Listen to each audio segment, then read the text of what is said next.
半暝3点的时阵，这新店行政街发生火灾，一台轿车导火烧，造成5间人家厝也火烧厝，有8个人赶紧送病院，目前是无性命危险。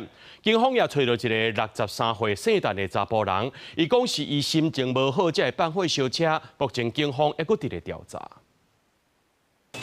大火一直烧，阁有真大的声音，那亲像爆炸声，规台车煞烧甲变一粒火球，火愈烧愈猛，拖到边仔的主体。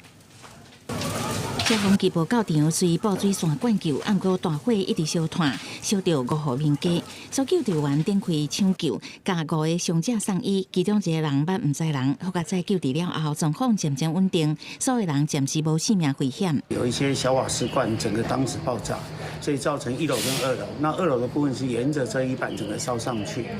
中火事故现场伫新北市新店的行政街巷仔路，车已经剩铁架，主体一边嘛烧甲拢乌去，地面有加速管。因为代志发生现场是无危险，而且导火车挡伫路中央，巷仔内住户真惊。当时火若是无拍花，惊无位通走。一直爆炸，一直爆炸，这样不知道该怎么办，就一直祈求它不要延烧到后面这样。因为这一条是死巷，它直接停挡在中间，就是只要整个串起来的话，根本没有人可以从串出来。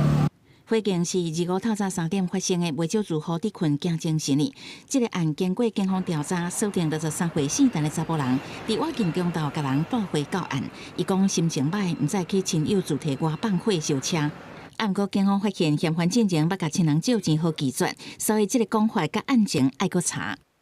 逮捕陈姓犯嫌，寻获依违反公共危险罪嫌移送台北地方检察署侦办。 嫌犯半暝放火，互人依法移送。火调人员嘛到场勘查甲采证，会持续调查导火的详细原因。记者采访报道。